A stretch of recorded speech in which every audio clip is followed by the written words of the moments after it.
Hey everyone, put down whatever you're doing because we have an important announcement. We have a new store. You can visit it at store.stinkydragonpod.com, which is great because this Friday, August 30th, is Smarsh Day. It's a day all about celebrating our favorite subterranean king, Smarsh.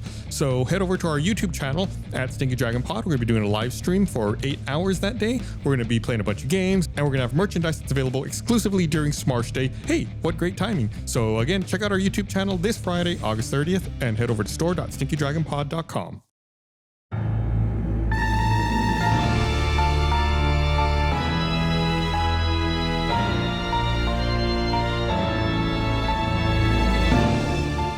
Hello, everyone. Welcome to a very long special bonus episode. We haven't even started, and you just said long. I'm predicting it. Very long. Long, man. We have a lot to talk about. Gus this is going to episode. filibuster to make sure it's long. Yeah. Gus, why is your chair turned around? I don't understand. Ladies and gentlemen, allow me to address. We're going to be doing a discussion about Campaign 2, the Grotethe campaign as a whole. Before we get started, I'm going to hit everyone here with an arrow. No, can everyone just go around the table and introduce themselves? Do we go counterclockwise or clockwise? I'm Chris Damaris, and I play Barney Farney. We decided it for you. I'm Barbara Dunkelman, and I play Elga von Brath. And I'm Micah Reisinger, the writer, editor, and composer. I'm John Reisinger, and I play Meti Conficis. Wait, we have the same last name. Counterclockwise. Just go. I'm Blaine Gibson. I play Chip Haney. And who are you? Oh, and I'm Gustavo Sorolla, the Dungeon Master. And I think we have someone on mic back over there, too. Yeah, I'm Ben, and I play Dr. Frankenstein, and I also play Quiffly the Battler. I'm so excited for him to do that. It's I don't know. So you stuff 2 sticks of butter in your What cheeks. you need to do is you need to imagine your tongue growing 3 times in size. We also got David Saunier on the ones and twos. Our Sferatu. Yeah. But I do want to say Ben is also our producer. He doesn't just do those 2 Oh, voices. yeah. Many hats. He Many hats. produces VO for us. I know that. Yeah. Yes. So we want to talk in general about Campaign 2 and, maybe talk about some questions the players may have. I want to start with my own question first. I have a question. No notes. So we're recording this and all the episodes have not come out yet. So, the players here have not seen audience feedback about some of the last several episodes. So I want to start off by asking the audience, does anyone remember who Sedate Tempor is? Us? Yes. You just said ask the audience. Ask the players, I'm sorry. Who Sedate Tempura was? Well, Yeah. I feel like that name sounded familiar when you said it, and I think I had mentioned that. Yes, you did. And obviously she's in Sheath, and she was Elga's fake mom during that time. But I feel like we met her in Carcassuk, or like heard about her in Carcassuk maybe, but I don't remember. Anybody else? Is she from Campaign 2? Or is she from Campaign 1? Is she from Campaign 1? Now you're asking the right questions. Because I thought we had met her in Campaign 1, but I wasn't sure. I don't think you ever met her. I meant but there was in the mention. story sense. Well, didn't we die at one point and someone said, no, they're not ready or something? Yeah. That was Campaign 2. That was Campaign 2. Was that them, though? Sedate and this dragon person? Who, by the way, I think I know who that is. Well, we'll know. Here's the thing. The audience will know by the voice if it's somebody we know. So say it now if it is, because the audience knows this information. I'm going to defer to Micah. I'll say, you definitely heard the name Sedate Tempor in Campaign 1 in Deja Urbloom, that arc. Do you remember hearing that name? In Deja Urbloom, Yes. would have been the city that we went around in time a bunch of times. Correct. Yeah. Where, And there was also Kyborg met his good buddy, Sleek. I forgot that one. Yeah. Now, I'm trying to think of any place we would have. it wasn't like Hugh Manner's wife.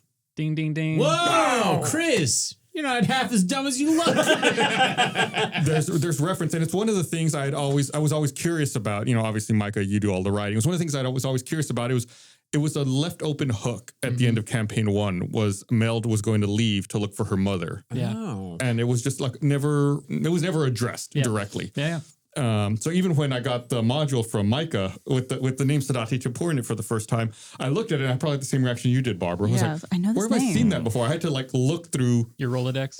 And it's so funny I had to look because through all my old documents. because even those episodes haven't come out by the time we're recording this. Yes. Yeah. And I'm sure there's going to be so many people in our audience who know it's from campaign 1 because a lot of people have like re-listened to the first campaign. Well, that's why I was kind of excited that we were finishing off this campaign without the episodes having aired yet and without you guys having read what the audience had to say. So Without us knowing. Yeah, it's like, oh, we have a real opportunity here to like lean into it and kind of have fun with it without any people, like you said, who've listened to the story many times chiming in with comments about it. And so just in case people haven't listened to the first campaign and they've only listened to the second campaign, we're not talking about any major spoilers, right? They don't have to feel like they have. I just want to. No, okay. It's like Nick Fury at the end of Iron Man. It's just like, who's that? Nick Fury's at the end of Iron Man?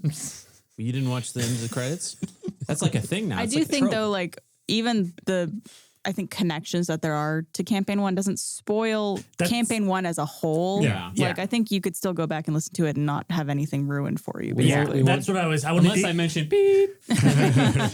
I know sometimes when I listen to stuff, I'm like, oh wait, is there a spoiler? And I'll turn it off. So I wanted to like. No. Did I unknowingly give Mom a really important role?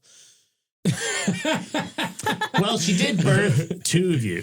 I wanted to go with that. So it was like a thing that like Ben had brought up, and I was like, yeah, that's who I want to play this person. Oh, it was something I pulled where I was like, yeah, Mom makes sense for Elga's mother. I was like, good idea, John. A little behind the scenes, right? Like, so is Dad the Dragonborn? I'm gonna go on record and say no. Yeah, I was gonna say, I love you, Dad. I got a role for you coming up though. Gus really likes to not read too far ahead in modules so as to not accidentally spoil something. I'm terrible about that. Yeah, you've done that before too. I'm so bad about it. But Micah and I have talked at length at times about just kind of pacing and where the story's headed and kind of like wrapping my head around, what his thoughts are for the story. Right. And I think Micah told me about Sadate months ago, kind of when we were talking about, okay, where's Grotethe headed? What's going to happen? And so when we finally had the episode where her name was dropped, I'm really glad I'm sitting behind a screen because I just kind of like held my breath and just waiting to see if anyone picked up on it. Oh, Humanor's wife. Wait, so was Sadate Tempur, we often name characters after community members who have interacted with us on social media. Was that, no, that was just a random name. Because you can kind of get a clue from it from everybody else's name in the family. So like she doesn't share obviously the same last name, but Meld is like mild. Sadate is sedate. So it's always like this juxtaposition of Hugh Manor and like these people. And obviously this will be more obvious when the episode comes out and we have all the like voice actors doing the parts. But was the Dragonborn person Dr. Ahem? I don't know. It's gonna be my voice. I was gonna say, like, you can tell us because the audience knows at this point. The audience knows. Well, I can't say that because it's a spoiler for season 1, but interesting. Interesting. Yeah. So are we in heaven? Where are we? Said you're not dead. We're in limbo. We have to go back to an island. Okay. Sounds like hell. How I interpreted the ending was. It was kind of like giving the stakes of the big story because it's like, again, when you talked about, was it hubris? Mm-hmm. Yeah, hubris, Hubris. Consuming worlds. And it's like that was the example of a world getting consumed. You're talking about like where you were? Or like Grotethe. Like, was that... Oh, okay. Like with the that's the question you're asking. I'm not getting... Well, I want to make sure I'm not spoiling anything. I'm talking about... I think your answer, Micah, is just going to be, okay. This is how I interpreted it. That's what I'm saying. As in, like... He's telling you a statement, and all you have to do is say, okay. Good question, Chris. How do you feel about that, Chris? The hubris was like, is consuming worlds or like consuming, growing and eating. And the Grotethe world was almost like getting consumed. Well, it was being... I know there's like the earthquakes and all the things like falling apart. That kind of aspect to it. Are you talking about?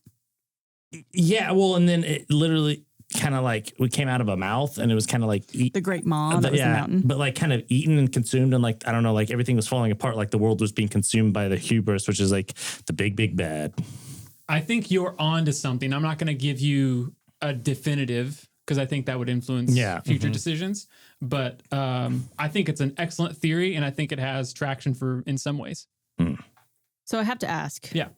I assume it's for me. No, it's not. It is for you. So obviously the ending of this campaign is very different than the ending of the first campaign. Where the first campaign felt like he got kind of closure on a lot of things and answers to a lot of questions. And this one, obviously, there's a lot still up in the air and a lot of, I think, loose ends that maybe some people assumed might be tied up that weren't. Mm-hmm.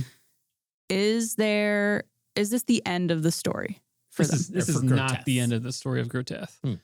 Yeah, I can see how people will assume that, and I kind of did that intentionally in a lot of ways. But yeah, clearly there is some sort of interconnectedness with that last scene that we kind of heard with Sindate and that other person. And the doctor. I didn't say that. No, we don't have the rights to the doctor. Yeah, that's true. That's a different time traveling. Doctor? Yeah. Who? Yeah. But yeah, so there is Of everybody here, I'm allowed to slap you. You're too far. You're really too far. Put you across the table. Actually, we're all no longer employees, so yeah, we can do that. Hey, too. no HR free zone. Hey Ben, can we make this remote now? Is that May 11th, you just see me and Blaine having a slap fight. Beating each other. Finally. Did that actually answer the question? I don't know. Yeah, pretty much. It's just Did Blaine and me having a slap fight No, answer your definitely not. question? Just cause more questions. I think ultimately, like, wanting to know if we'll ever see these characters again and like learn more about. If this was a visual medium, it would be the end of Avengers. It says like the Grotethe detectives will return. And I guess and you don't have to answer this too, but obviously doing the show, we plan on doing more campaigns, as in a third campaign coming up next. Would that be involved in that, or do you think that's like a later on kind of thing? I can take a stab at the answer. Are you going to stab him? Put that knife away, John. John's got a gun! I don't think I've ever stabbed you. I've done a lot of things to you as Big Brother. I don't think I've ever stabbed you. Probably with like a fake lightsaber. I think an easy answer is an answer from you, because I know he can't directly address this kind of stuff, is that the can of worms has been opened of this addition to our Stinky verse, and the can of worms is open now. So now it's not like he's going to put a cap on it and it's not going to be a part of what's going on, but to reveal how it's going to incorporate the rest of the stuff would be giving away story. That makes sense. That's a good way of putting it. I'll also say, Micah and I have talked a lot about Dungeons and Dragons story pacing and how stories go. And my interpretation of this, separate from anything like Micah has, so please don't read into this as something like Micah knows or I'm giving you hints on. Take notes, everyone. Infinite's told the story of the Infinite interns, and we got a compelling end with like information and conclusion there, right? Mm-hmm. Grotethe, it told the story of the Grotethe detectives in trying to figure out who the murderer was, and you guys got the resolution there, right? Like, what is happening with you all being framed as these murderers? Carol was the big baddie. I leave that up to the interpretation of the audience. That was our whole mission in the beginning, was who killed the person we were framed for. I guess technically you got an answer. So that way anyone can listen to the different campaigns and get a story and its conclusion, but there are still these little bits and pieces that are cool if you've listened to both campaigns and you're following along. Fair. Which one of the guys in the jail cell at the first episode are going to end up being deities in campaign 4? Do you remember, I don't know if we ever talked about this from that episode pilot, when we were in the jail cell. Yeah, and didn't know how we got you guys there. were leaving the jail cell you were like starting in, like the holding cell. Yeah. And you kind of started going down a hallway, and there were several like cells on either side of you. And you kind of, I think Gus had mentioned some prisoners. And in passing, you made a description. You know what I'm talking about? Yeah. And do you want to hop in there? Was it the prisoners along both the walls? They're talking about the one when they made the turn to the south. There was a person who was in gray clothing that was asleep. Oh, right. Yeah. And you walked right past them, and I don't think anybody interacted with them. The alchemist? It was the Is the alchemist. Yeah. But he later blasts us out of there. Exactly. Right. Yeah. I caught on that. I remember in that episode, I was wondering what the pacing would be like. And as always, it was one of those things where you all went totally in a different direction than I was expecting, where you spent more time than I was expecting in the first holding area with the two gnomes who had one of them had the map tattoo. on the stomach. And then when it came time to walk down the hallway, you all just kind of blew past it. And I was trying to like, wait, there's this and there's this. And you're like, no. We're going down there. Getting out of here. We're going was like, oh, okay. I still, so I recently re-listened to the first 2 episodes because I was like, I remember hearing something that I wanted to ask about when the campaign finished. During the time when like Chip and Elga were in the bakery with Mateed and like they had just met at that peace parade, there was like, I want to say it was like a gnome or a dwarf or like someone making comments or being like, oh, sorry, like, oh, didn't mean to get in your way. They popped up, I think, later, and I was just like, I'm clocking this. Like, were they like stealing or something? No, just like they seemed like they were watching us or something or like following us. I don't know what it was, but. I know exactly what you're talking about. Yeah. So it happened first when you were in line with Chip. Yes. And then later on, I think someone similar came by. I think like when we were outside with Barney, maybe. Yeah, you walked outside exactly from the bakery and like you literally ran into Barney. And that was initially supposed to be like a pivotal NPC character and it never panned out. Oh, okay. Oh, really? Yeah. I was like, nope, this isn't going anywhere. That doesn't make sense. So that's fine. That happens in stories all the time though. Your distant gunshot. Something I am Maybe there'll be a campaign. right? There's no chance they won't come back. Something I am disappointed that we didn't happen in the final episode. I was really hoping that at one point we'd all be in trouble, and then out of the distance, a goat comes running in. Hooper! No, the goat that we saved in the cave. Hooper's dead. Oh, that goat. Hooper's dead. Yeah. Cared a lot about that goat. Well, we made a joke at the time when we saved it from having its like. We did. And we're just like, that goat is going to show up next arc and save us from something. That goat started eating and hasn't stopped. And now it's the size of a mountain. My God. What have we done? Are there any things that kind of flew over our head? Are there any huge things that you just kind of had been keeping from us and you were like dying to elaborate on or tell us about? It's always when something is going to be revealed, how to reveal it. Right. You know, because I don't want it to be always forced on you and you have to. Shoehorned. Yeah. So I think it's things like that, like how to lead you in the direction that the alchemist also has alternate personality and that Henry has that connection, but not to like wave it in front of you all and be like, look at this, look at this, look at this. So things like that. And like, I even gave minor clues to things like that. Maybe the audience can clue in on that kind of thing. I like to leave little Easter eggs for like people. what?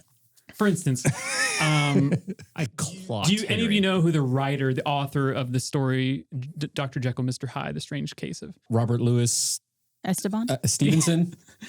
Robert Louis Stevenson. So Robert Esteban. Yeah. Louis is his Frost alternate. Giant. Yeah. And then do you know the first names of Dr. Jekyll and Mr. Hyde? Yeah, that's the... Is it Henry? Henry. Yeah. And? Eddie? Edward. Yeah, Edward. Is it? It's not Scissorhands. No, is that he's Hyde? Hyde, yeah. Yeah, Edward Hyde. Edward Yeah. Hyde. Robert Stevenson's wife in real life is Fanny Stevenson, Francesca. Oh, nerd. So there's things like that I'll do, like with names. I love names. I love words. So that's some stuff I just do mostly for me. One more question. Sorry, I'm taking up time. Well, that's what we're here for. I know. This is what it's all about. Before I lose it, I have short-term memory. We're going to be here for a long time. Lock the door.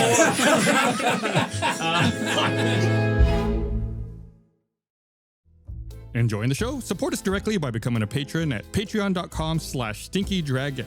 Not only will you be helping us to create more content, you'll get access to several perks, including access to our patron-only Discord server, events, and live streams. You can enjoy ad-free episodes for the main show and all our bonus content no matter where you listen to it. You'll also get access to Second Wind, our fortnightly show between the players and dungeon masters, talking through the latest episode. You should also check out Behind the Screen, our monthly show that deep dives into D&D how-tos, like how to make an adventure module, how to be a dungeon master, or how Stinky Dragon is made.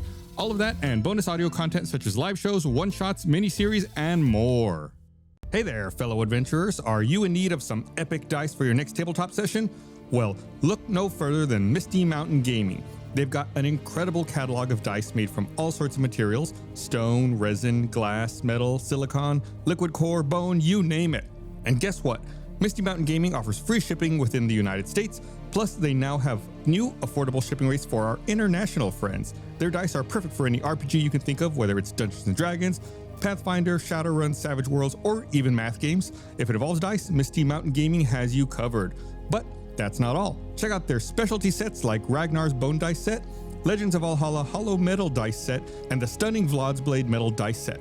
There's always something new to discover with Misty Mountain as they release new dice sets monthly, the biggest selection on the web. These are absolutely great dice. We've been working with them for a while. I'm really picky about my dice, and every die that I've used from Misty Mountain has been fantastic. I love it. We keep them around handy whenever we're taping, and I think that they're just super high quality, super great dice. And I think I'm really picky. So if I'm picky and I'm happy, I think you will be happy with them. Here's the kicker. Misty Mountain is the only dice company that offers a lifetime warranty on all their dice sets, including stone and glass. That's right, lifetime. They've got tons of other gaming accessories too.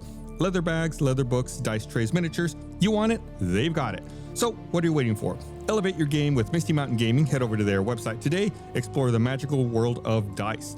Go to mistymountaingaming.com. Use code STINKY to get 10% off. That's mistymountaingaming.com, code STINKY.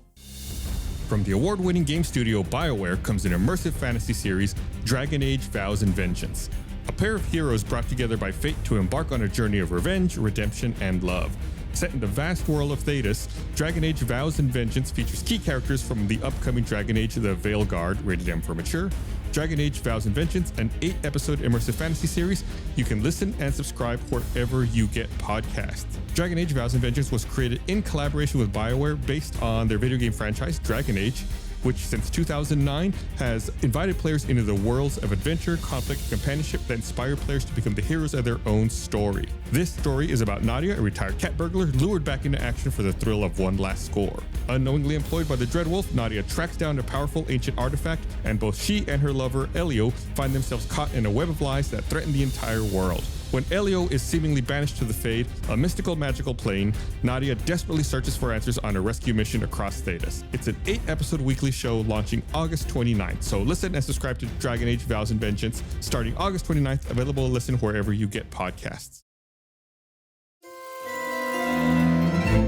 We, at one point, I think it was in Carcassuk, it was like outside of a library. We looked down and we're all like handcuffed to the table. Someone slipped me a note and I was like, was that Carol? And then like, obviously with the hagglings and stuff like that, had we encountered Carol at any other point in the story? Yeah. Definitely had interactions, like spy interaction kind of stuff. Really? Can you tell me more? Well, that's one. Yeah. Off the top of my head, I'm sure there were, but yeah, you've received several notes and shadows in the background. Like I've described figures in the writing before that. I'm sad we didn't go back to the train. Mission Impossible style. She was disked the whole time. Oh man, takes off the mask. A question, I guess, similar in that kind of same vein. Was there any point in time we were discussing something or like someone mentioned something where you're like, oh, they know? Oh, yeah, definitely. Henry. Henry was one. Yeah. We grilled Henry. From the beginning, y'all did not trust that kid. And then we grilled the alchemist. I don't know if you know this, but this party doesn't trust any NPC. What was the voice of Henry? Ash Hildreth. Oh, okay. Yeah. They're awesome. Incredible job. Yeah. Yeah. It also just makes me hate them more because it's like, it's such an innocent little boy voice. And I'm like, Henry! What are you talking about? One of the Where's other my things dad? that's not a character per se, but I saw someone ask this, like I've seen several people ask this online in the past about dragons. Why are there no dragons in this world? Dragons. Everything's kind of a little off in this world. Were those the big bones?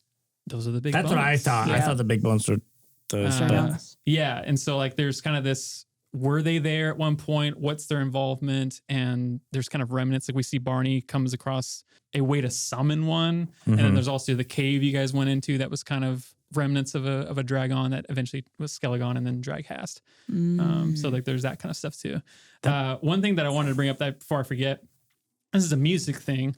For Eddie and the Alchemist and Henry and Francesca, all of their motifs, like musical motifs, share the same 3 notes in different combinations. Yeah, it's just dun, dun, dun. Thank you for ruining that nice moment. ABC. I can count on you to do That's that. what I'm here to do, baby brother. But Eddie uses, I kind of mentioned this in another second one, but Eddie uses a famous, like, kind of demonic motif that you hear in movies and stuff all the time. Bum, bum, bum, bum. And I think it's the DSE ray is what it's called. Bum, bum, bum, bum, bum. It's just combinations of that. And then Alchemist is da, da, da, da. So it's the same thing, but just like kind of backwards. Yeah. That's cool. What was your favorite part of the entire campaign when we pulled out the little piano on my phone and had Blaine sight read? That was enjoyable. That was a highlight. I felt like he played right into that trap. Well, yeah, I guess from a like DM and writer perspective, do you guys have a favorite moment from like all the different arcs during this campaign?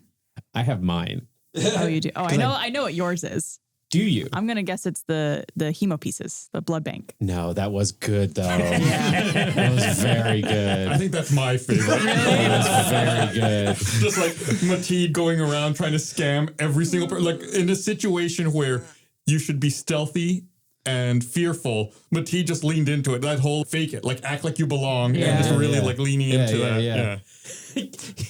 I'm heading to the chapel. You want to give me some hemo pieces? Like every time you did that, I was like, okay, John has fully realized Mateed, and you know what they are. Fully realized. It just took me 5 arcs.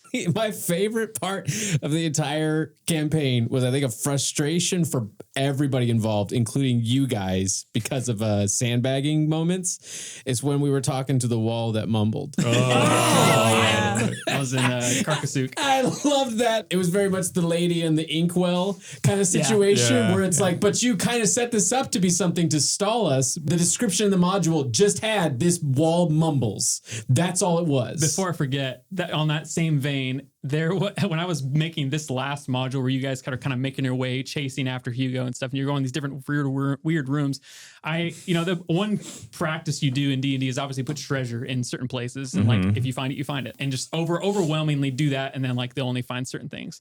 I don't always do that because you guys have really powerful stuff, but I thought about, I could just put in like artifacts to really distract the part. No, I shouldn't do that. We need to get through this in one day. We'll need a whole extra episode. You saying that reminded, there was another favorite moment. I mentioned Mateed conning people out of hemo pieces.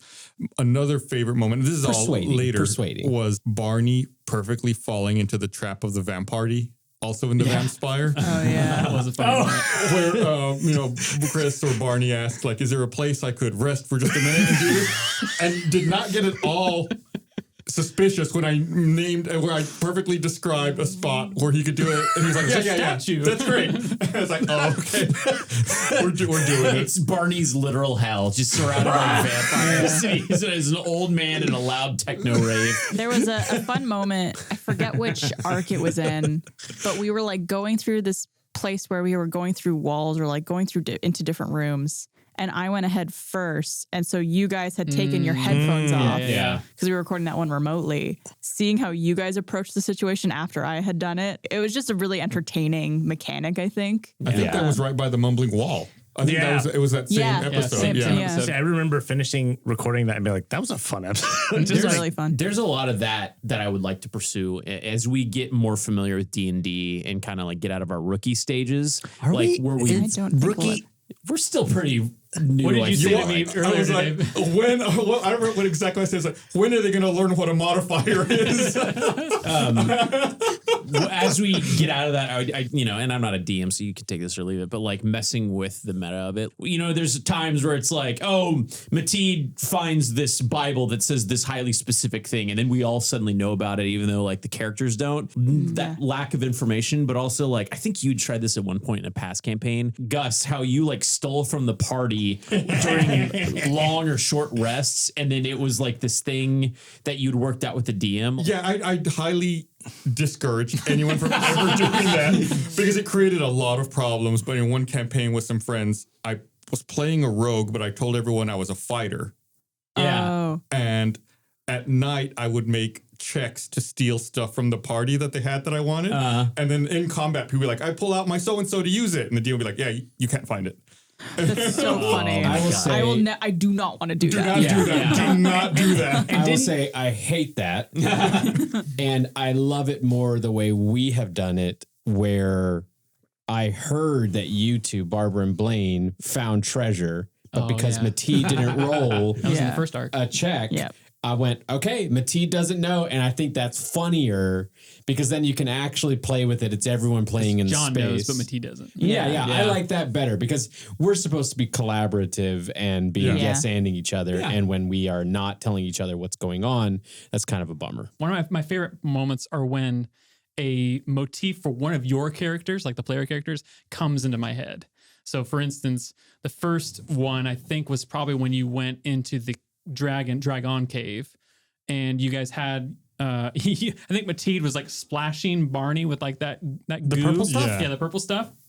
And you started having dreams and visions and stuff like that. And Chip had a vision of Carol and of a person that was like crying or something like that. And it was clearly Carol. And I just came up with a motif for you right then. That's what the Chip and Carol motif was from that beginning. Aww. So that from that, and it was just piano. That's all it was. And then later on, Barney was singing to creature were you singing to, but you said, go to sleep, little doggy. Don't be mean, I'm a froggy. It was something like that.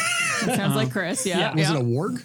Was it one of those moments? Maybe it was the warg. Wow. Yeah. Little doggy. And that became your motif, like Barney's motif. That's interesting how you, because that's not the first time you've pulled motifs or musical things from little ditties that we sing. And we're not musically inclined like you. The Gum Gum Wake-A-Bye song was like a huge kind of recurring and that motif in the first campaign. That's what made it so ironic that you sang basically a lullaby again. And I was like, I gotta use that. I gotta use it again. Interesting. For Mateed, it was when you were on the train for the first time, the Grotethe Express, and you start doing your forms and dance, and then you have that vision of someone that's an Eric Cochran, which we learned is Jacques. And you sang something in that episode, and I thought, I'm gonna use that. That's funny because as Rice singers, we never do that. No. So, What was Olga's motif? Yours was the theme song of the whole show. I thought that was the case because part of the theme song. Yeah. So I used different parts of the theme song for different characters in your family. Yeah, when we were in the Vampspire, I noticed a lot of like that coming through in a lot of moments. And I was like, this is cool. Because you can argue that Elga's the main character. Real What do main you mean character argue? syndrome. Nobody's arguing that. When I was initially writing the theme song for the show, we kind of went back and forth on some iterations of it with like, I think John, I think you were involved in that. I can't remember who else was, maybe Ben. I chipped in too. It was Blaine and Chris, and then I came in to translate. You came in to translate. One of the things was we kind of rearranged the order of like the sections of the song. And one of the things that I kind of pulled out from that was a little ditty that I ended up putting that the way I originally wrote the song in the second episode when Lorenza Wolfman's giving her speech like at the Peace Parade. And so like you'll hear Elga's theme right then, I think is the first time. Now I got to go back and listen to the whole campaign. So You mentioned something, Micah, that made me remember something else. You mentioned Jacques appearing to Mateed on the Grotethe Express. Yeah. Which makes me think back to the first time that Mateed encountered that cat in the sewers in Arc 1. And the description in the modules, it was just supposed to be a cat that was there. And I know what I'm doing. Well, I made that up on the fly. He made that up. Because I thought about pets who have like little tags that are like, leave me alone. I know what I'm doing. I know where I'm going. So it was like kind of like a subtle way to be like, leave the cat alone. It's fine. It's okay here. I thought it was a plant all along for John. Oh no, I knew it wasn't super important because of its placement. It wasn't along a path that we had to take. We were going to see it. You're going out of your way to finish exploring. In fact, we made it to a advancement point, me and Barney, but only because I left Barney there and then went and re-looked into places to find the cat. We were like, at that point, we could have advanced and never have met Jacques. Yeah. Because you guys were off stealing stuff. Yeah. But Blaine and Barbara. What are you talking about? And John knows. But if you're going to put a cat in my path, that's the kitten distribution Right, you system. gotta know. That's all you ever want is a crazy cat person. The cat did have one spell it could use, and I think it only ever used it once in the entire campaign. Yeah. Oh. It was in The, like, claw? Mesquetin. Yeah. No, it was in Outro City. It wasn't Was Outro it City. It was the very, Outro very end. You went into the office of the alchemist. Yeah. And then I think Weezer was in there. Yeah. And like instinctually, there was like this spectral claw that came out. And I got Oh, confused Weezer. because I didn't realize that was the cat doing it. I thought it was like something else. Some spectral being. Yeah. And I was like, what? I can't remember what I thought it was, but I didn't. It was the cat. What did the alchemist know about Henry? How much did he? So I wrote it as Francesca and Robert. Francesca particularly knew something was up with Henry, but didn't know what it was. And was very protective of Henry, so therefore didn't ever bring it up. Alchemist was much too busy to notice that, and just thought like his condition that he had was just him. So we met Eddie in the university Yeah. which is where we met Henry. Henry. First time you fought him was in the not the apothecary, the Therasylum. That's right. There was someone else who we chased out the window, like the You were looking for the professor. Yeah, it was a professor he there. was like the pig man or something like that. Yeah, I couldn't remember where was his Eddie name? first killed Chip. Did we have, so in campaign 1, this isn't a huge spoiler, but we got into a fight and it turns out that the key to the fight was breaking this one mirror. All along, you remember. I Ben. remember. Was there a mirror that we didn't break for campaign 2? I don't know that there was a mirror that they didn't break, but there were definitely lots of times where there was a lack of investigation or something gets glossed over and missed. Yeah. That could definitely really aid the party. Yeah. I felt like that was a common occurrence. A good example of that happened recent was you all came into this last temple where like you kind of end up meeting Nessie, right? Yeah. And there were some bones on the wall, like shelves, boxes on the shelves and around you, and no one had looked at them. Mm-hmm. And so later on, we discovered the temple falls down on you guys when you're diving in. That was the box. And I planted that box there. I'll give them a bone, literally. Yeah. Like it was a box of bones, and like it had a scroll in it. That I never Yeah, used. so things like that. I think, Micah, you had a comment about that. It's like the party was still hoarding items at the very end of the story. Yeah. And when it's a very specific item that could help them in the exact niche situation that they're in. I think I threw that in Slack where it's like, it's the typical video game syndrome. We're at the final boss fight. We have this whole stash of items we've been collecting in the entire journey. I used a lot of my inventory this campaign. You used a brownie. You Brownie, used your goosling. Goosling. But also, we thought Hugo was the final boss, and then he wasn't. So I remember I was like, I wouldn't have used my poison and this and that. And But isn't that the way of adventure, like real adventures, though? Yeah. Like that's true. You think you don't think this is the big boss, you know? Yeah. No one's metagaming life I tried to use my thing that let me eat metal. to eat the bell. Yeah, and I had a rhyme written and everything. Yeah, unfortunately, you failed that check. Sure it would have been special, Chris. I wanted to eat his bell. Yeah, Hugo had an ability, I forget what it was called, silver tongued or something, that kind of like charms you and enraptures you to listen to him. That's what he was doing when he was giving those speeches at the end. And that's what led to the checks and, seeing how he would react. Yeah. And that's the other thing with like, I tried to give clues of like who Hugo actually is. His clothing is very similar to what the first campaign is like. And connections to Sadate Tempor had the same kind of dress and garb as Meld. But Interesting. so is You did really listening to get those though. I feel like I need to go back and listen to the first campaign and, again, Our audience should too. might spoil a little bit, but like obviously Hugh Manor was not a good person in the first campaign. Misunderstood. Debatable. But I don't remember anything about Sadate, if she was like good or evil or was what there. role Yeah, she. very unclear because Okay. She was Meld was mentioned. just. I think the one thing that you might have learned. I don't know. Should I talk about campaign 1 or no? We can, I don't see the harm in it. Okay, it doesn't spoil much. Yeah. It's just that she was looking for her mother Right. and didn't know where she went. Right. Oh. I do remember she just that. vanished. Yeah. There was a moment at the Vampspire where it was the guy from Glurb, the mummy, and what was her name? Francesca?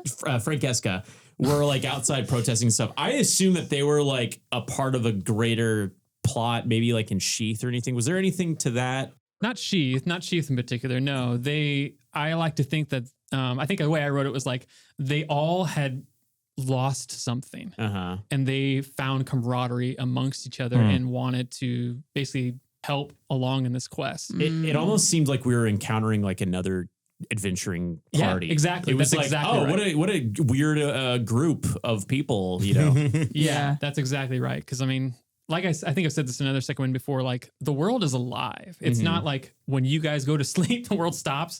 There are things that are always operating. It's one of my favorite running jokes in Shaun of the Dead is they keep running into that other party. Yeah. It's like you don't know what they're doing, but it's like they keep intersecting. It's like, oh yeah, it's these other people who are also out and surviving in the world, and like there's weird connections between them. I actually have a question for everybody based on that. I want to know what everyone's favorite running bit was through the campaign. Like, for instance, mine was what Blaine was just saying about anytime referencing Francesca saying Francesca. Oh, that was your favorite? That was my least favorite. But then my other favorite was anytime we kind of got away from it toward the end, but I'm alive. It's alive. It's alive. It's alive. It's alive. Yeah. That was fun. The Sling of Sandstorms. Yes. That was fun. So dumb. Like, I think dumb references like that is fun. I don't know. I just had so much fun playing Elga. I liked making names for all your acts. Yeah. I was like, how can I do a pun for this one? That was always fun. It didn't last very long, but I liked Scamsylvania. Sounds nice. I also just like the running bit of like, if you guys ever want a fun character to play in D&D, play a little kid because you could get away with so much stuff. Yeah. Like even when we were in the dragon stomach, like be like, I lost my ball, like and like Barney's like the old man grandpa. I forgot about that. I liked fooling the Sferatu into playing hide and go seek. That was And every time you're like, oh god, you run away.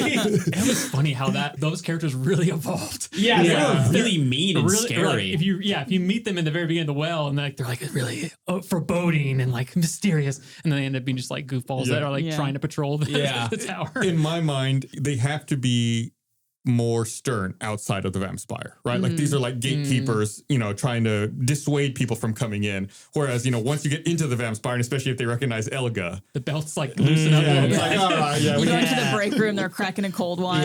we can be a little looser. I liked Francesca, and I feel like there was a running thing with Chip writing overly long letters and then rating it to the rest of the gang. I always enjoyed those moments. That time that John as Mateed was doing the sending stone or like whatever it was, and you're like, how are you? I'm good. Thank you for asking. And we're just like, good John. There's the Cartus de Aya right at the end. Yeah, that's the one. There's a point in every campaign that we've done so far where John just like stakes couldn't be lower.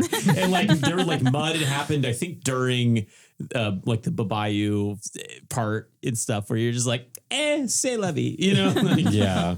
That reminds me of another favorite part of this campaign of mine was the damaging yourselves for hemo pieces. Oh yeah. Then Barney healing you and then just like really leaning into it. Like, all right, more money. Let's go. Let's roll those dice. Yeah, that's fun. I don't. This is going to sound really like mean, but in my head, but I mean this as actually a compliment to your intelligence, Chris. When you were doing that, the thought that went through was like, he can't be this dumb. Well, because I thought like he's clearly playing into the bit, and you weren't. I really wasn't. The reaction was so genuine. It was mad. so Well, especially when you're upset. playing a healing character, it's like you take it upon yourself to be the best. responsible one of It's like the making sure best. people have HP. Well, it made sense because like Barney was Yum, yum, like yum, yum, on high alert because we're in the Vampire, like the heart of darkness for Barney, like this place that he hates. So Yeah, he's like well- trying to heal and make sure everyone's good for the mission. I made a joke. I think I can't remember if it was on mic or not on mic, but I think there's a point in this campaign that you can clock where I got on anti-anxiety meds. I think so too. Because to be clear, at the beginning of this Grotethe episode, this was like from there till about halfway through the campaign was the peak of my anxiety getting so bad. Is when I was starting to have conversations with my girlfriend where she's like, I think you need to get on medication. Yeah. And I was like, I think you're right. and then when I got it, and I was like, this is fantastic. This podcast got John medicated. Yeah. I have a quick question that it lost in my brain. Oh, yes. Did you, Micah and Gus, know from the very beginning that Barney was a ghost? Because he introduced him as a human cleric every time. Or did you know right off the bat? I knew he talked to me about it. Okay. Yeah. I talked to both of them I about figured it. I had to create his character sheet. for him. Right. Which I assume you guys knew. I knew it was curious. I didn't do him any favors, like trying to distract away from it. But there were definitely some moments where he maybe towed the line. And I was like, all right, where's this going? Or like I'd have to have like a side Slack conversation with him, like, what's going on here? Or what's the play at this point? Right. There were a couple things because I did have abilities on my sheet that were giveaway stuff, and I Like flying speed, probably. well. Things like Mati would do, like possession, or going through walls. Yeah, that kind of or stuff. death saves was one. Death saves, because I had advantage on death saves, Gotcha.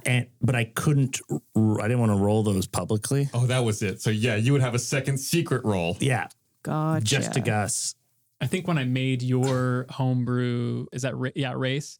I called it Variant Human 2.0. Yeah. We've done a couple of live things where we switched character sheets, and I would always get really nervous that you'd like read too much into it. You told me you found out because of that one time. Yeah. Yeah. What? I saw your character sheet at one point. When? I don't remember where It was during the fundraiser, the Extra Life. Extra Life. Was it during that? Yeah. Okay. Because you guys were switching characters and stuff. There's one moment during that Extra Life thing where you guys were trading sheets, and I was like, "Oh, thank God, Blaine is blindfolded right now because I know he can't see what's on the sheet." Ghost! I don't look that far into it. You're really good, Chris, at like constructing a character in a way where like we don't know a lot about you. Was there anything else that you were keeping from us that you were hoping would be found out that we never got to? I mean, no. Okay. I wanted my idea for Barney, and then, but like how it played out was up to Mike, Micah. And then there was stuff that's like, I didn't come, that's just Micah. Yeah. Yeah, I think I gave Chris a heads up like the week before you all found the body in the grave. Yeah. I was like, hey, this is coming just so you're thinking about it and you know what you want to do at that time. How to react. But Chris also, like, you played the character so well that even now, audience still has like theories on what Barney actually is. My favorite running one is that Barney is a revenant, which is a D&D creature that basically it's the soul of a mortal who met a cruel and undeserving fate. It crawls its way back into the world to seek revenge against the one who wronged it. The revenant reclaims its mortal body and superficially resembles a zombie. So like, well, really close to Barney. I thought Avena was going to be a zombie or something else. I thought, or like a werewolf or something like that. You told me something interesting about your name selection. Yeah. I don't know that anyone ever talked about it, or it never really ever came up, but I thought it was a cool nod. So when I was creating Elga, I knew she wanted to be a twin because I was curious to see how we would go with the mechanics of like Elga, who's a vampire who doesn't age, having a twin sister and like what would happen there. But when I was making the name, Elga and Avena was supposed to be heaven and hell. Oh. So like Helga and heaven. But then I just took off the H's and just like Mateed took off the H's and put an A at the end. Hello. That was another favorite running bit. Ugo. Whenever I was creating characters, I think we'd gone back and forth on whether Barney was a ghost or a zombie. The first initial thing I came up with was that because Mateed was ghost, and I didn't know if that would play too much into the same thing. So I said like, well, you could be like a zombie of sorts or something like that. Yeah, at that point I was I'd already settled into the cleric, Twilight cleric, and I was like, oh, I feel like the ghost works well with that because of the abilities that they get. But it was fun this season to get to pick those. Do you guys have any favorite like encounters or boss fights or things that you came across like that were battle or combat driven? I have my favorite. Well, hello, stinkers. We want to tell you that this episode is sponsored by Hero Forge. Hero Forge allows us to use our forged characters to make actual little itty bitty ones we can hold in our hand. I created Elga in Hero Forge, and it was so much fun. I spent way too long doing it. I made Mateed. I was impressed at how many specific items I could make to make sure that Mateed was quite accurate. They got so many things in their catalog. They're constantly adding new, extra customizable option, new species, and custom posing. I had Mateed do a karate kick kind of position. I think I spent the most time picking my pose because I was like, do I want her like swinging the axe, holding it, looking kind of like a kid? There's so many options. Hero Forge 2.0 color technology allows you to create perfect miniatures with advanced features like decals, makeup, war paint, and a whole lot more. You could design your own unique miniature and get it fully colored. You don't have to paint it yourself. Yeah. They also offer downloadable model files for users to 3D print their own designs at home, which is really cool. Oh yeah, you print it yourself and make an army of Elgas. Next campaign, Army of Elgas. To do this and to enjoy your own little mini of your character, you can visit heroforge.com and you can start designing your custom miniature today and check back often. There's new content that's added every week. Absolutely. And you could also use the code STINKY to get 5% off all orders of physical miniatures. That's code STINKY. You guys should know how to spell that. STINKY. Yeah. Thank you, Hero Forge, for sponsoring this episode. This episode of Tales from the Stinky Dragon is brought to you by Shopify. Selling a little or a lot?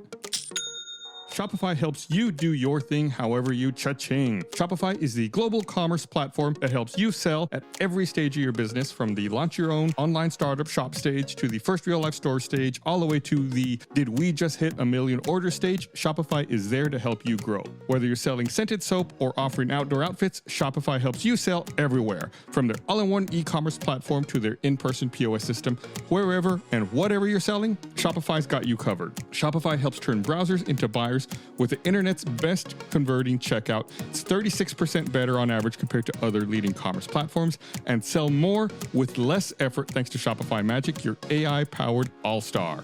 Running your own business can be tough. Trust me, I know.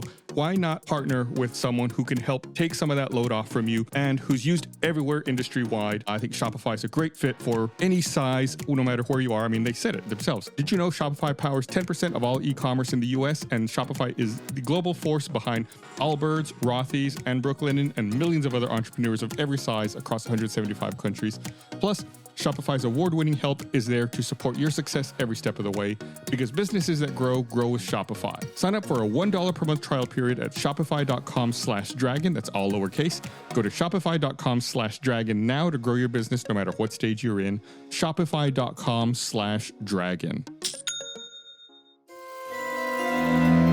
I really liked the Hemogoblin. Hemogoblin's great. In Carcassuk. I think it's Carcassuk. Where it was like anytime we'd be loud, it would spit blood at us. Yeah. I thought that was such a fun mechanic, and also like I loved the running bit I had with Elga where she sometimes did not know how to control her volume or care to control her volume. And so that was just a fun mechanic for me to play with. But just the idea of like people getting stuck to the wall in these like giant blood globs. I don't know. It was really fun. I don't think we ever touched on it in the Vampire. I think it was when you guys were on the not the last level, not the Fang Pick, but what's the second level? Not the Tails of Doc, the Fang Pick, and the Sepulcher? No.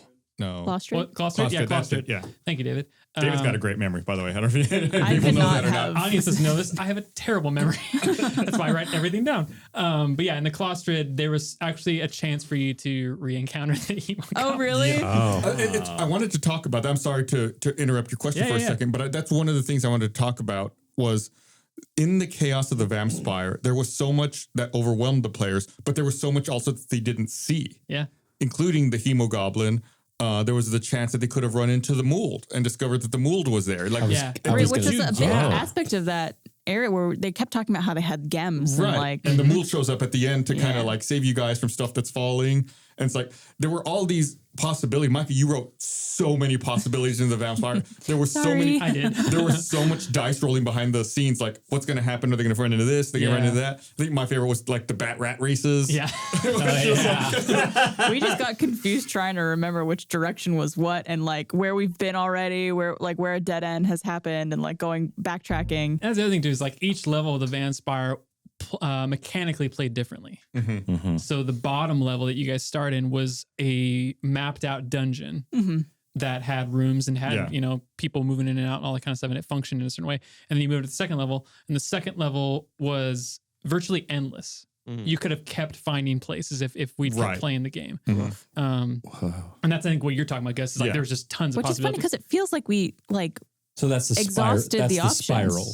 Yeah, that was the spiral. Yeah, spiral. I know it might feel that way as a player, but you really didn't. It's like you kind of honed in. Everyone wanted to find Elga's home. Yeah. Then it was like, what's going on with Count Vixie? Then it was like, oh, we found this other room. There's a point in that episode where I made a joke where like, I'm going to go down every door. Yeah, you did. There was a lot more to do. And you said, that's going to take a while. There's actually something planned. But do you guys have favorite encounters? I was going to say the mold. Mold was really fun. But it was mostly because of Gus's portrayal of it. Yeah. I liked giving Gus a monster to play. It was very Incredible Hulk. I liked all the glurb stuff, not as an encounter, but just like that world, like a moving mountain that's made of a snail. I thought that was like such a cool, beautiful visual. But I think favorite encounter would be, it wasn't even real combat. It was just you guys gassing up Chip because I'd been eating butt all, like every combat scenario. I was terrible. And then you guys like gave me a dagger character to interact with. Yeah. And he gassed me up and he's like, Chip 80! And then I started like assassinating dudes on towers. And I was like, yes, I'm doing it. I'm roguing. I'm voguing. I think that's hard about Rogue is that like you don't get an extra attack. But you have all this extra damage that if you do get a hit, then it lines up. But it can be rough sometimes. I need to research those classes for next campaign to see what's. I might dodge rogue for a while. I think you've had your fill of Rogue. Yeah. I think you also enjoyed all the Gim pronunciation. Yeah. I think everyone was like, are we hearing it wrong? Or what is happening here? Is gas being leaked? I don't understand. The fight we also had with those like they weren't sphinxes, but like the cat things in the sky. Birdies. Fiery cats with the tiny hut. Yeah, that In was the a sky. that was a fun one. Just Le Mans.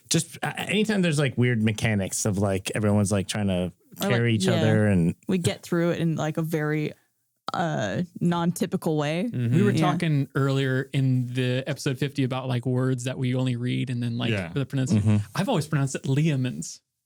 Leoman's tiny hut. Not Le Mans. Because it's Leomun, I think. I also say Leomans? Leomans. Leomans. But that's just the thing. It's like it's always written down. You don't really hear it. Yeah. So. Plus, it's a name on top of that, True, which is like it can sometimes throw the rules out the window. Speaking of name, I remembered something that I could actually talk about now. Oh, yes. Do you want to know where Mateed came from?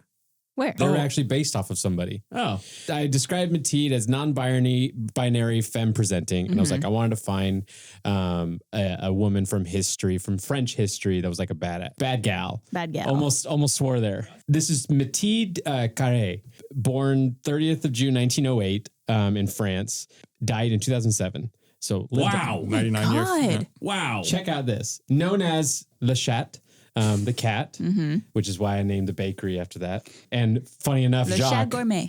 was a French resistant agent during World War II who betrayed the Franco-Polish resistance organization Inter Alie, and as a double agent was responsible for the arrest of dozens of Inter Alie operatives of the German occupiers of France. Wow. She became an agent for the British at one point, and at one point she arrived in Britain. She was interrogated in prison for the remainder of the war. After the war, she was deported to France and convicted of treason and sentenced to death. The sentence was later reduced, and she was released from prison in 1954. a double agent for She was like double. I read into her, and she's like, she worked for herself. Yeah, I bet it's like super confusing. It's fantastic. whoever Queen. Yeah, and so I based Mateed off of her. I said it before, I'll say it again. Chip Haney, Mike Haney was like basically my uncle. He's a coach that my dad coached with for like years. And I knew this guy my entire life. And I just loved Haney. And he had this Haney is a great name. sick mustache. And I was like, well, I don't want to do Mike Haney. So like Chip just seemed like a fun chipper name. So like, Chip Haney. It's funny you mentioned that, John, about like the whole background of Mateed. When you brought up Carol Blaine, and like that you were both assassins and that kind of thing. I think you'd mentioned that in your backstory, right? And I was like, well, what would be funny? Because like you got a double agent and those things are fun to do, but what about a triple agent? So I was like, let's put her in every single organization. Something that's interesting doing these types of campaigns is obviously like when we work on the characters and develop like some backstory and some stuff like that. And when we get asked questions throughout the campaign, we just answer them based on like what we think is the case. And I think someone had mentioned this, that on an early episode, I think I had mentioned my sister. I thought she was dead or something like that, or like wasn't alive anymore.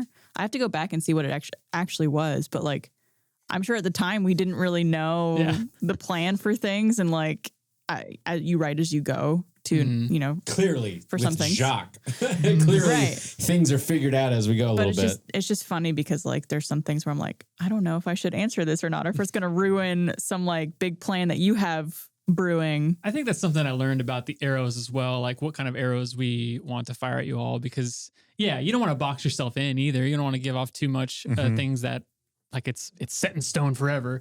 It's more like it should be fun for you guys to warm up for one and to get to know each other. Yeah. And I think I'd mentioned in a previous second one, maybe the last one, that like I have another mechanic that I want to try for this third campaign that I think will be fun as well. That'll kind of be in that same vein. I think something lovely about this podcast is we're all very production oriented and all of our input is valid. And I feel like it's a safe space to like give feedback and criticisms.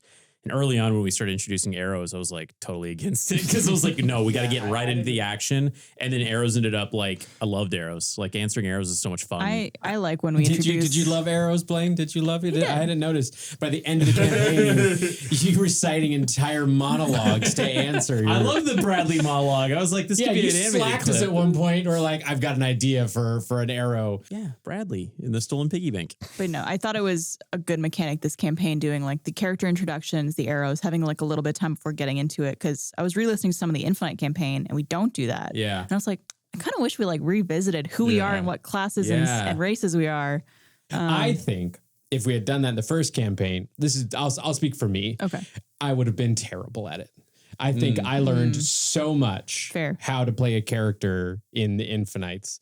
And I think even on top of that, I learned even more this campaign on how to play a character. I feel like that contributed so much to like the character development though. Like Kyborg was insufferable and awful, and then at the end he was still insufferable. And then and we awful. ended campaign 1. But he was but it was like, I don't know, it's still like fun. And I was like, I feel like that learning process. I'm not glad saying that's captured. Yeah, that's what I'm saying. It's like the way that we did campaign 1 worked out because we found all the characters as we did. But I think adding the arrows in campaign 2 was its own like addition that was good, and it was like that was the time to add it. Yeah. So Micah, you talked about potentially like a new mechanic in campaign 3, and Barbara, you talked about like world building and doing all of that. And I don't want to, get spoilery here, but looking ahead and thinking about campaign 3 and the types of characters you all may want to play without saying anything too specific about the characters, I just want to ask, do you all have voices in your head planned for those characters yet?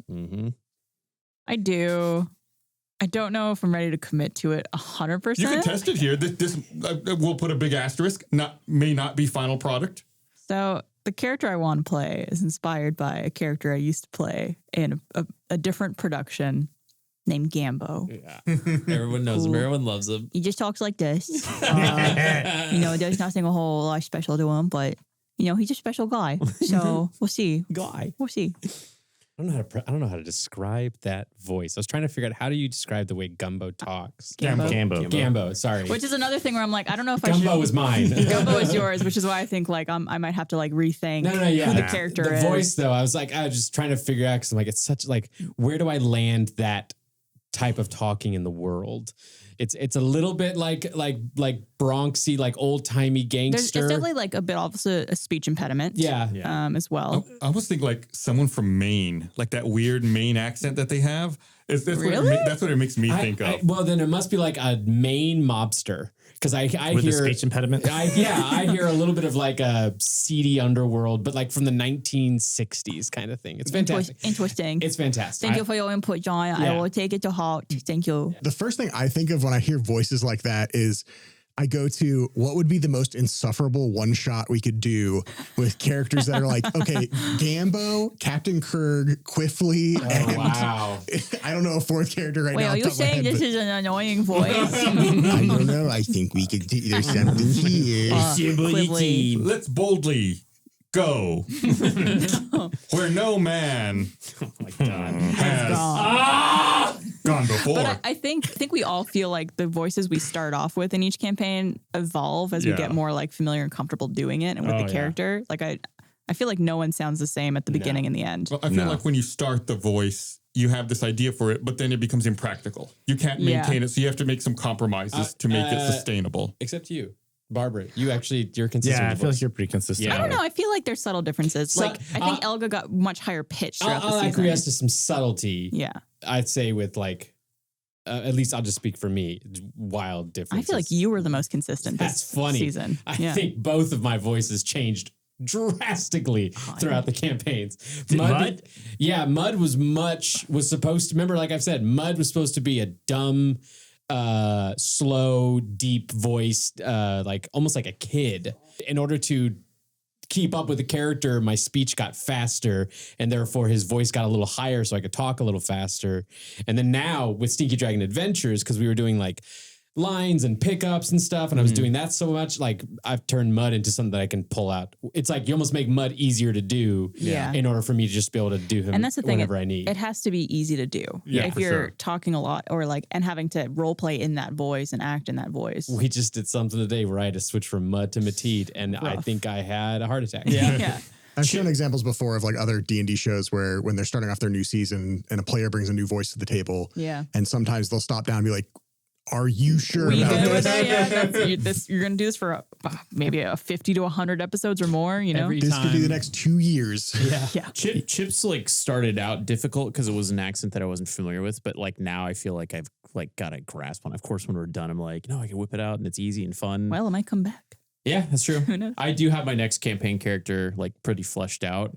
I don't want to reveal the voice because like I am deathly afraid and will take all criticisms on like the subreddit. So if I see anything negative, it'll make me second guess it. They're super supportive. I know, but just between us, we won't share this with anyone. I gotten some feedback on Chip that made me like really not believe in my like Wisconsin-y like northern accent. The only hint I'll give is there's a character in Venture Brothers that is that heavily inspired the character that I want to play, or at least the voice. And I'm very excited about Just that. take a page from my book. If anybody ever commented how I didn't do a good Scottish accent, I say he's not doing a Scottish accent. Not doing a Scottish he's accent. talking like a bramble crack. Where are they from? Babayan. Babayan. A Babayan. That's a Babayan Every accent. time I would have to do Weezer, I'd have to go back and listen to myself say that. Yeah. He talks like I can't even do it. I can't even. Detective Carl, That's what it was. everything must be on the tape. It's very what was his name from the Andy Dick show? Andy Griffith. Andy Griffith show. Wow, could not be more different. No, yeah, this Andy Griffith. What was the dumb? I'm pointing to Gomer. Gus. You're thinking of Gomer. It's very British Gomer. Gomer Pyle, yeah. Hi. Yeah, it's very British I'm Gomer Gomer Pyle. Pyle. Yeah, It was funny to see, like, anytime we would put up shorts and stuff like that from the Grotethe campaign, the amount of comments that are just like, is that the person who voices Little Miss Fortune? Because I have never heard of this game or played it, but after we were doing Grotethe for a while and I saw a comment about it, I looked it up. And she sounds exactly like this. The same kind of tone, the same like little accent. And I was is like, she from Borderlands? it's called Little Miss Oh, Fortune. Little Misfortune. Yeah. I think it's Tiny Tina. I think it's Tiny Tina. That's right. I get that with my regular speaking voice. People ask, do you narrate? There's some YouTube channel. Like, do you narrate the videos on this YouTube channel?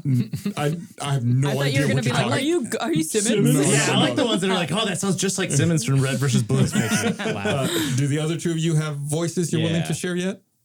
Chris, do you? I don't, because I'm still Chris is full of fiddling. secrets. I'm still That's why I no, put- I'm just that's why I put fiddling. him on I'm the not spot. committed to Yeah. a character Campaign yet. 3, I'm no still like secrets. Yeah, and thinking. I want to also say that I'm not super committed to this one quite yet. That's just what I'm thinking right now. I'm 100% locked on what I want to Which do. is great. I am What so you stoked. described, Barbara, I really want.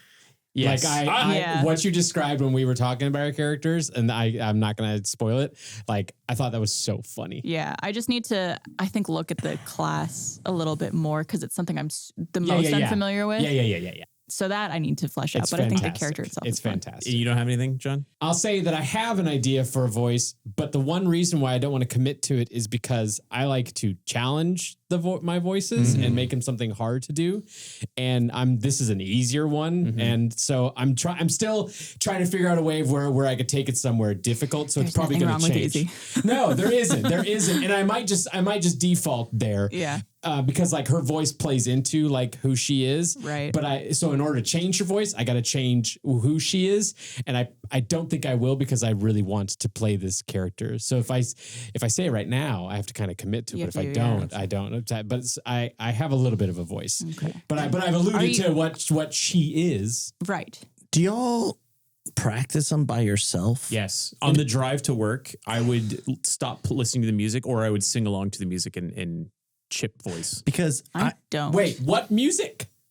I'd just be Just listening any to music?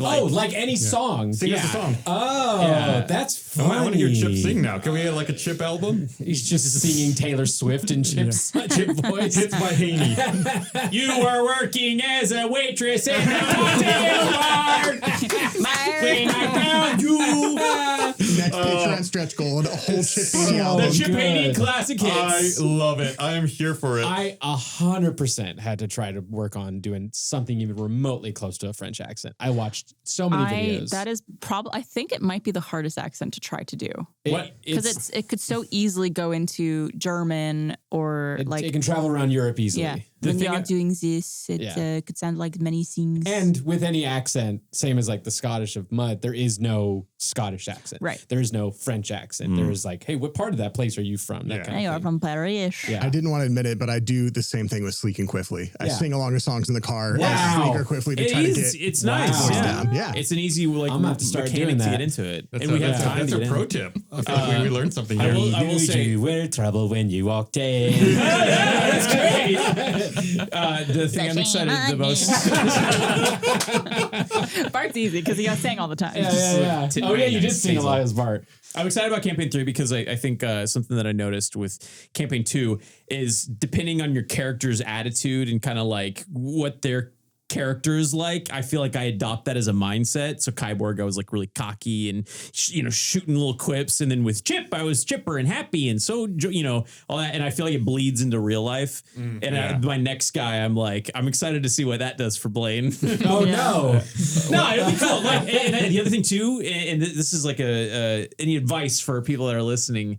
And you get into the role play of it, it's like try to have a fun character that's like enjoyable to be around. Don't be a jerk, because then you're fun to be around. Yeah, you want people to enjoy also interacting with you and playing with you in the world, in the space. I want to make an exclusive reveal here that the campaign 3 narrator will be Captain Kurg. No, I quit. Patreon done. I'm kidding. I knew that would get a rise out of Blaine, but I'm happy we are at the point we are, just having wrapped up campaign 2, looking forward to what we're going to do with campaign 3, because I feel like lots of times, and I think this was maybe in the back of all of our heads or in the pit of our stomachs, like campaign 1 was such a well-accepted, huge success. It's always a little scary to try to follow that up. It's like, what is your next thing? And like, it's not just D&D thing. Like any band releases a huge album. It's like, oh, what's your next one? Or, film or anything like that. It's like, you're also comparing it to when people found it and like fell in love with it. So their expectations. That's actually a question I wanted to ask everybody was, like we had some trepidation leaving the campaign 1 characters to go on campaign 2, because like in production, right, like when you have a good hit or something that's working, it's scary to go away from it, and typically you don't want to. A lot of people tend to just stay with it until maybe people kind of get tired of it sometimes. And in the nature of Dungeons and Dragons, like eventually you hit a point where the campaign, you're max level, you can't really do anything else unless you're fighting gods, and so you got to like wind down and start a new character. And so I was kind of wanted to ask everybody, like, how are you feeling now now that you've gotten 2 campaigns under your belt?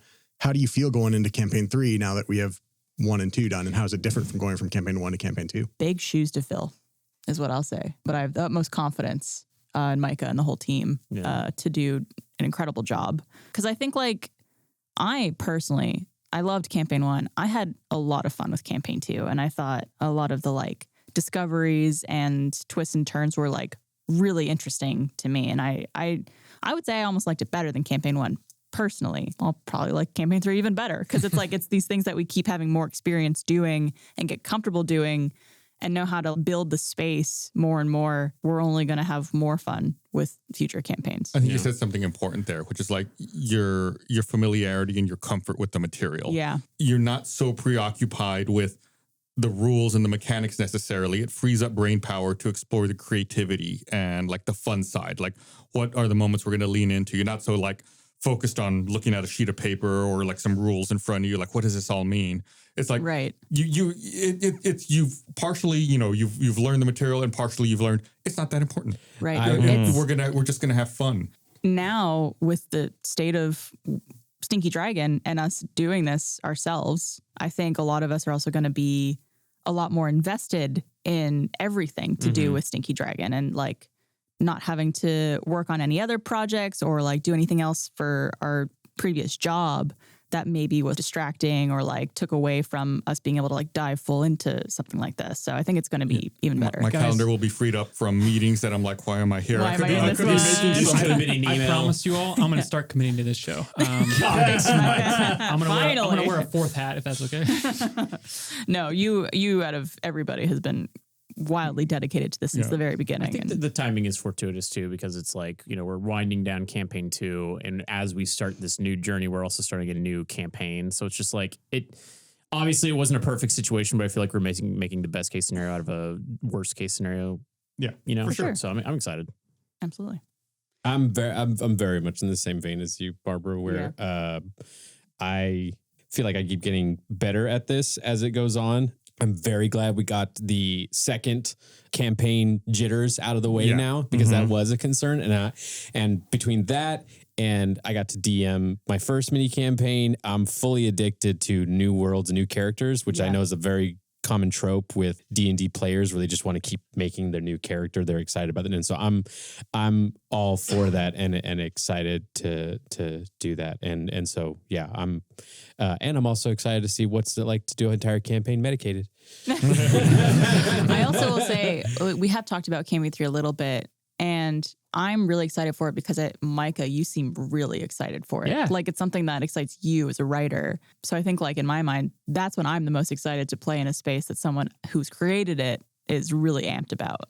Well, I fall into that trope as well of like, it's a new thing. Ooh, shiny. Because I mean, as soon as we finished recording my mini campaign, like I was sad. I was like, and right before the campaign, I was freaked out because I'm like, I've listened to a few of the episodes and it's like, oh man, I was terrible at DMing. But great. I'm more so I'll phrase it like, oh, I could have done this better. Oh, this could have been. This is why I shouldn't do that. I learned a lot, and I love learning more and more about D&D. Even like you guys saw at the end of this campaign, that I fell in love with rolling real dice. And I started memorizing my modifiers and my stuff. Like I really wasn't even looking at my D&D Beyond a ton near the end of it. And that was really fun. Just this week funny enough, I started listening to the Adventure Zone Fights Dracula, which I think is so funny that they released that like halfway through hours. Right? Yeah. And to listen to it, it's very much like, wow, these are touching on similar things. Like they have a Frankenstein character and everything like that. But I love listening to other people play D&D because Ben got me listening to Dimension 20 and that kind of stuff. But I love the best parts is they don't dwell on figuring out which spell to do. It's all about improv and playing with each other and having fun jokes and getting to do those silly moments, and I look forward to that for the next campaign. Is like, those are my favorite moments. Yeah. Making Gus do improv. I think that I Ben unlocked the door. I want to say that a big thank you to anyone who's listening to this. We've poured a lot of energy and a lot of our hearts into campaign 1 and campaign 2, and we're glad that people really enjoy it. And as Blaine was talking about, we're at an inflection point with the stories and with what we're going to do, and we're really more than ever are reliant on the listeners, people who consume the show, people who tell their friends about it, people who subscribe on patreon.com/StinkyDragon. Like it's all needed. It's all necessary to help support us and to help us continue having these adventures. So thank you so much. Share the podcast with a friend. And please do tell people about it. I think a lot of these podcasts really succeed from word of mouth and like talking to your friends and people who also like D&D or just general fantasy adventure kind of stuff. So if you have a friend you think might like the show, please do tell them. Send them a puppet video or an animation as like a little teaser. Be like, there's a whole podcast you can listen to with this. It's pretty heartwarming going onto the Reddit and being like, my friend turned me onto this. They said, I was getting into D&D and so on and so forth. And it's like, this is a person that would have never in a million years have encountered Rooster Teeth or any of us. Our family, Micah and I, like our parents and our sister, like they are not D&D people. Did you guys know they don't play D&D? They know nothing about it. And they've also, to be fair, I've been an employee making content for the past like 10, 11 years. They don't watch any of it. I will give someone credit that Heather, actually, when we started. Your sister? Heather is my sister. John's sister as well. It's really weird. And she was my sister first. I mean, debatable. When I was starting the Pious Past, like that first arc in Infinites, I did a test run with her and some other people, and she was one person that that's right jumped in and that's right. played a character. Cool. Yeah, so I joke. My family did watch some of her stuff and know stuff, but adamantly, this is the first thing that they are fans and they are D&D fans, and it's just so funny. So they're listening? Oh yeah, and they every single week they listen. It's your other son Blaine. The Risingers have been a crucial part of anytime I FaceTime with them, and like, I haven't watched the episode yet. Don't spoil it. Tell me. But I don't know. It is a very interesting. My mom just texted me. If you're listening, and thank you but really, like, it's only possible because people support. Really, if you're enjoying something, thank you. Yeah, it's especially like I think there's been a very huge shift in online entertainment where a lot of people like you are used to YouTube and having like free access to content. But to have like a sustainable show like Stinky Dragon that has so many people involved in it and there's so much that goes into creating it. If you like something, supporting it really is the best way to keep having it happen. Yeah. And the Stinky Dragon audience just like has been such a joy to interact they're amazing. with. They're amazing. They've been just even from, I'm really active on like Reddit and Discord and like talking in the YouTube comments with everybody. But like I've even had moments where I'm trying to get the episode out and it's 2 a.m. and it's like almost done rendering and I just hop into Discord and chat with people and they help me get to the point where I can get the episode They're the uploaded. best. So if you're listening to this and want to be part of the best community ever, join. Join the party. We can't do this without you. Yeah. Thank you so much. Thank you. Until next time. Did you know you can directly support the show by becoming a patron at patreon.com/StinkyDragon? Become a patron and you can get your name shouted out just like Clarkinator720, Craig Belperio, Mark, aka Destro981, Candranos, and Skippy. These patrons directly support the show and get ad-free episodes, access to our patron-only Discord server and events, weekly bonus content like Second Wind Show or short adventures like Tavern Tales. Again, that's patreon.com/StinkyDragon. We can't thank you enough for your support that lets us make this show. Head over to patreon.com/StinkyDragon for all things Stinky. Tune in next time for another thrilling episode of Tales from the Stinky Dragon.